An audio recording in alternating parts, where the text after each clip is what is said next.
ధరణి సమస్యలకు 10 రోజుల dead line, ఆలోపు పరిష్కరించాలని అధికారులకు సీఎం రేవంత్ ఆదేశాలు.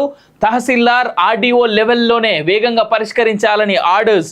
లాగిన్లు ఇచ్చాక ఆలస్యం చేయడం సరికాదని వ్యాఖ్య. అసెంబ్లీలో ధరణిపై వైట్ పేపర్ పెట్టేందుకు సర్కార్ కసరత్తు. ధరణి పెండింగ్ అప్లికేషన్లపై సీఎం రేవంత్ రెడ్డి సీరియస్ అయ్యారు. వీలైనంత త్వరగా అప్లికేషన్లు క్లియర్ చేయాలని ఉన్నతాధికారులను ఆదేశించారు. గడిచిన 2.5 నెలలు ఎలక్షన్ కోడ్ ఉండడం, కలెక్టర్లు ఇతర రెవెన్యూ సిబ్బంది అంతా ఎన్నికల విధుల్లో ఉండడంతో అప్లికేషన్లు క్లియర్ కాలేదు.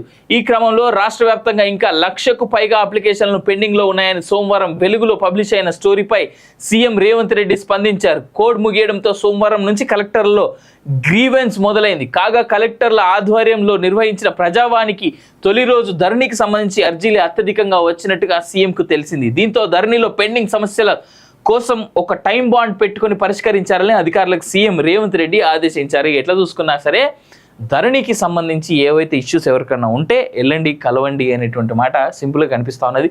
10-15 రోజులు నిజంగా ధరణికి సంబంధించినటువంటి ఇష్యూస్ అన్ని కనుక సాల్వ్ చేస్తే రేవంత్ రెడ్డికి హ్యాట్స్ ఆఫ్ చెప్పొచ్చు. టు బీ ఆనెస్ట్, అంత అగ్రెసివ్గా ఆయన వేస్తున్నటువంటి ఆర్డర్స్ అగ్రెసివ్గా ఉన్నాయి, కానీ పని చేసే వాళ్ళు చేస్తున్నారా లేదా చూడాలి. ఎందుకంటే ఇక్కడనే మనం గమనించుకోవచ్చు, లాగిన్లు ఇచ్చాక కూడా ఆలస్యం చేయడం సరికాదని వ్యాఖ్య. అంటే రేవంత్ రెడ్డి ఒక సీఎం చెప్పినా సరే వీళ్ళు పని చేస్తలేరు అనేటువంటిది అక్కడ మనకు కనిపిస్తూ ఉన్నటువంటి అంశం.